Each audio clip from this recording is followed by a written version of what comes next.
Fala galera, aqui quem tá falando é Rafael, fisioterapeuta, especialista em quiropraxia. Ah, Tô aqui para falar um pouquinho hoje sobre a articulação intersomática e a hérnia de disco. Ah, Existe em muitos dos casos um falso diagnóstico, um falso prognóstico com relação ao quadro de hérnia de disco e existe muito medo por trás do quadro de hernia de disco que, na maioria dos casos, né, não é nem esse o problema a causar dor no paciente. Bem, para a gente começar, a gente vai falar um pouco sobre a anatomia, das estruturas, sobre os tipos de hernia de disco. A gente vai abordar hoje a principal hernia de disco que acontece. Ah, e é isso, vamos lá. A articulação intersomática ela é composta de corpo da vértebra suprajacente, disco intervertebral e corpo da vértebra infrajacente.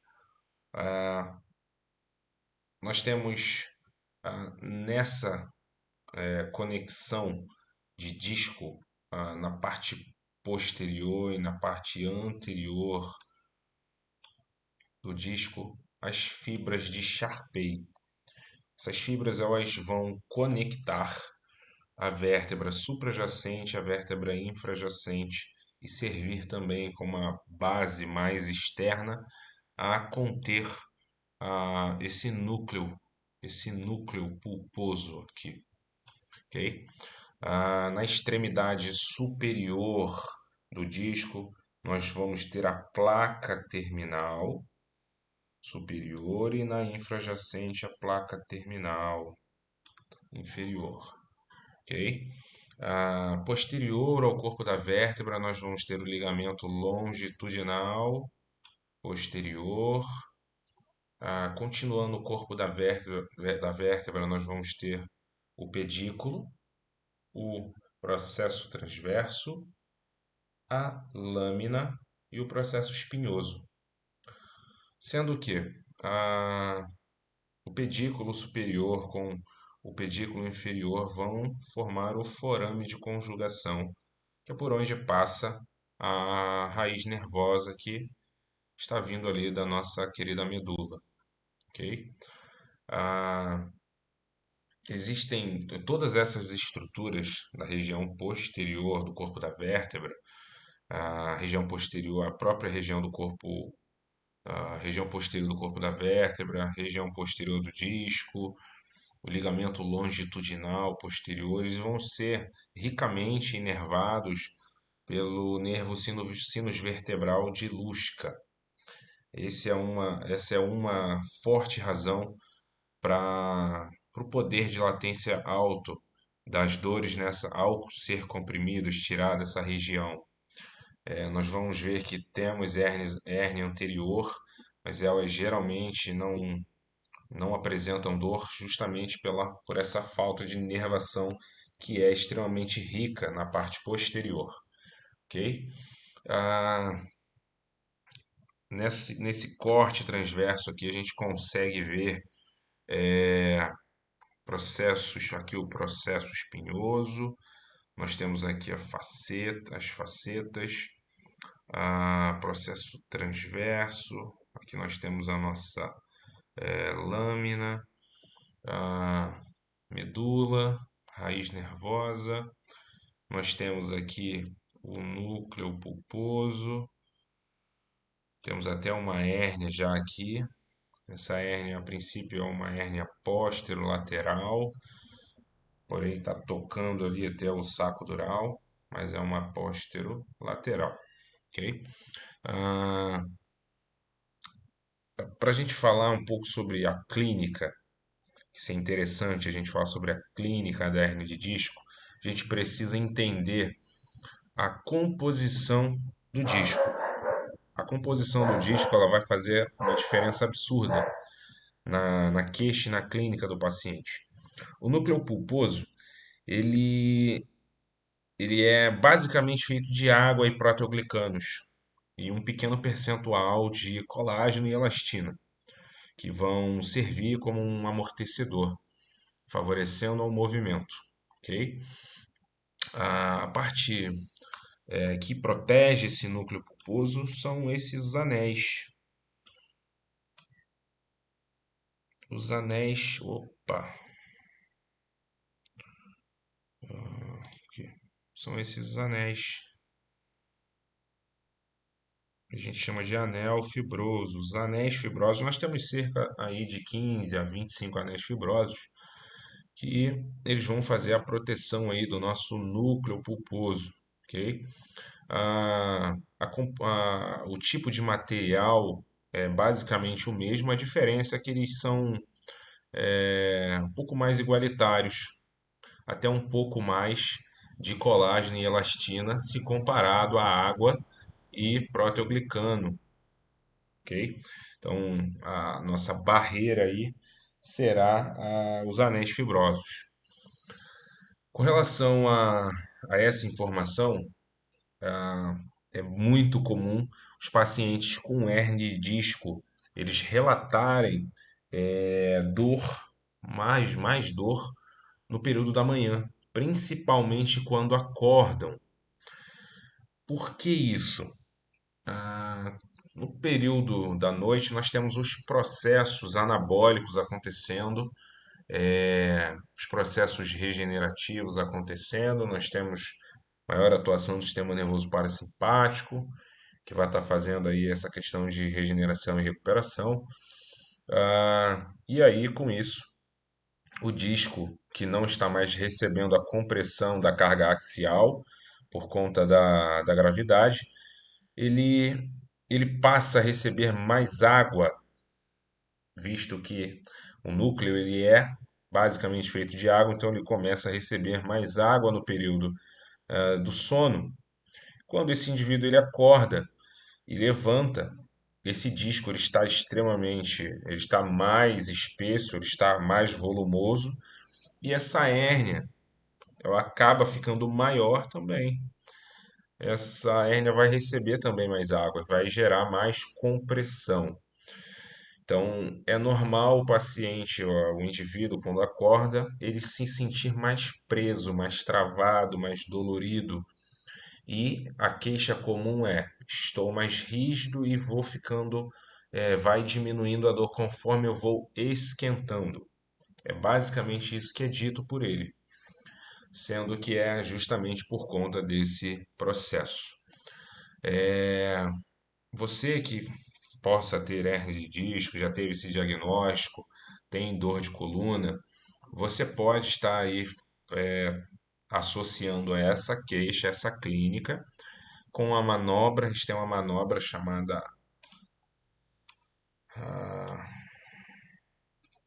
manobra de Valsalva. Depois você pode dar uma pesquisada na internet e ver um pouco mais sobre essa manobra que consiste em gerar uma diminuição dos espaços dessa região, justamente para fazer aí uma ativação desse processo doloroso, dessa herniação, ok? Então, esse teste relatando dor, o teste é positivo. Ah, cadê? Aqui, saiu. Beleza. É diferente, a gente tem que dizer que nem toda lombalgia é uma ciatalgia, nem toda ciatalgia vem de uma lombalgia. A gente tem padrões estabelecidos que vão dizer se a radiculopatia, na verdade a ciatalgia, tem relação com a hérnia de disco e também se poderemos ter, se temos mais algum ponto de compressão, ok? Então, a gente tem aí basicamente 6 tipos de hérnia de disco, ok? Nós temos a central, a mais comum é a lateral interna e externa, a foraminal, a extraforaminal, a lateral ou externa, não, vai ser só lateral mesmo, e a anterior. Sendo que as mais dolorosas, as que vão relatar realmente dor no meu paciente, vai relatar dor em vocês, no indivíduo, será a central, posterolateral e a foraminal. Cada uma vai ter um padrão diferente e é justamente em cima desses padrões que a gente vai dizer que esse paciente ele tem uma hérnia de disco com diagnóstico de lombalgia ou lombociatalgia, ok? É, basicamente, as hérnias de disco elas são hipermobilidades. Isso é uma informação extremamente necessária. As hérnias de disco elas são hipermobilidades geralmente reacionais. O que isso significa? Um indivíduo ele tem uma região de coluna com hipomobilidade. Essa região com hipomobilidade vai trazer consequências em que a região suprajacente ou infrajacente movimente mais para compensar aquela região que não está se movimentando. E o fato daquela região estar se movimentando mais vai gerar mais movimento nesse disco, podendo gerar mais tensão, compressão e ruptura desses anéis que podem vir a gerar a hérnia de disco, ok? Então, a hérnia de disco é geralmente hipermobilidade. Então, em hipermobilidade, tem que tomar cuidado com técnicas de mobilização e técnicas manipulativas, ok? Vejo muita publicação, muita postagem que fala bastante sobre técnicas de mobilização e manipulação para hernia de disco.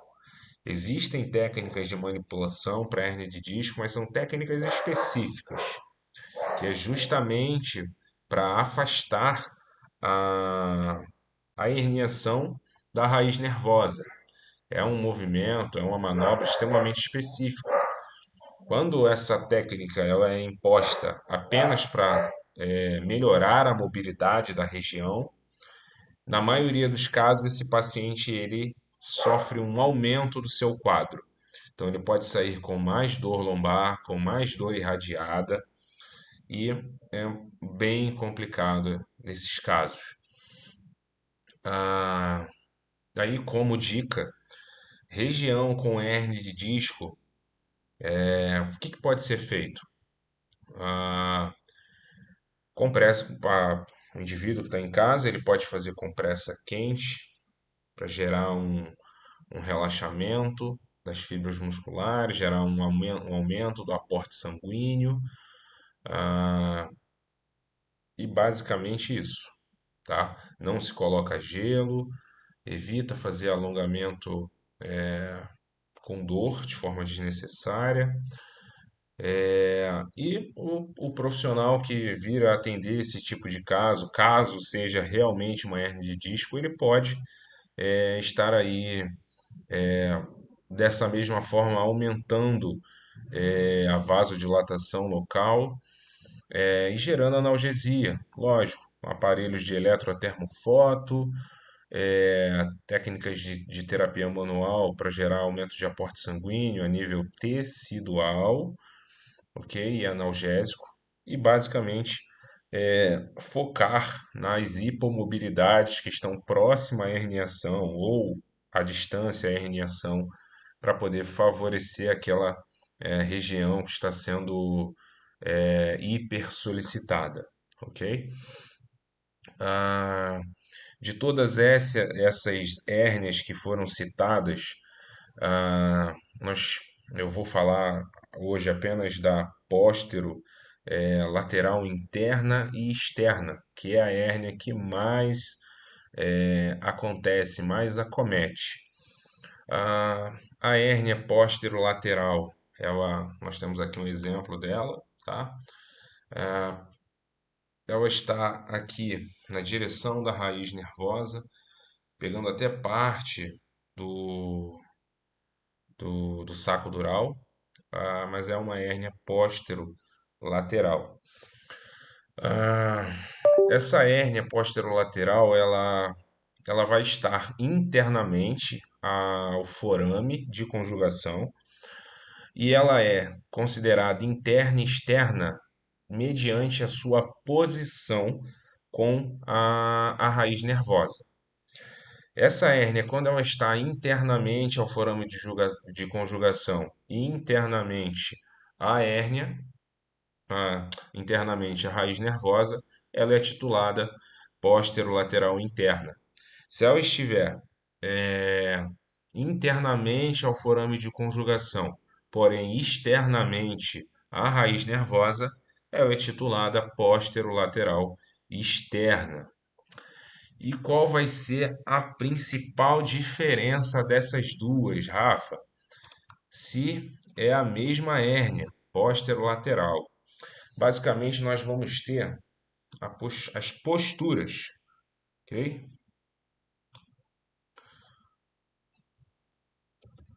Postura antálgica direta e postura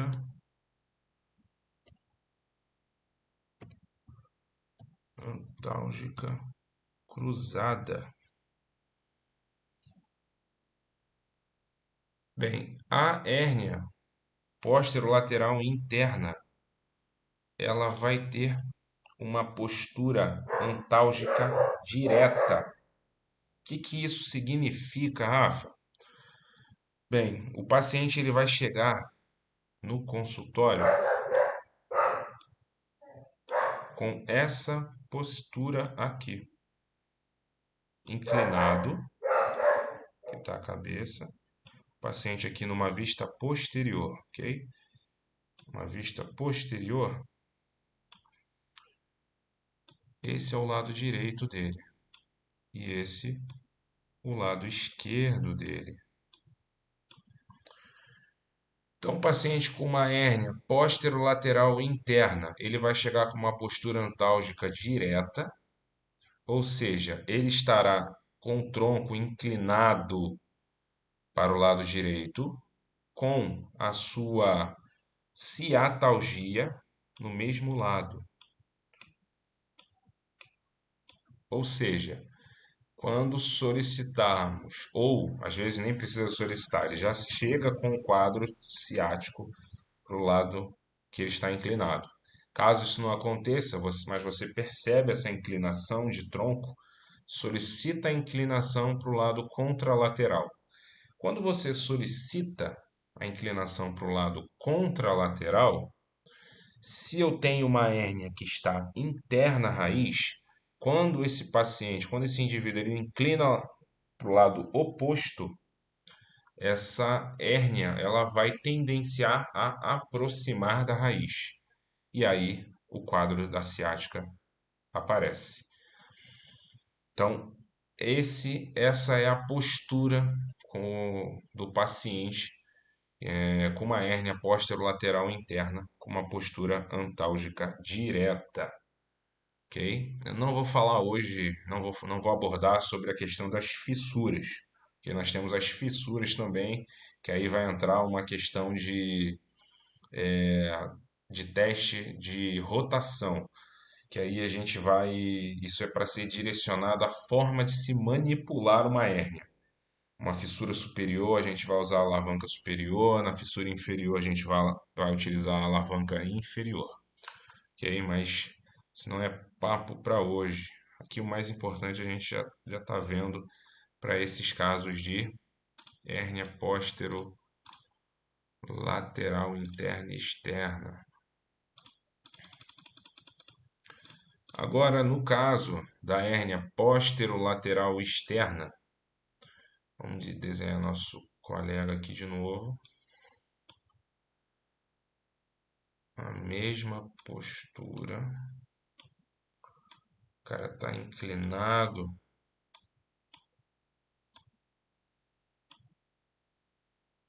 Mais uma vez, uma vista posterior do paciente.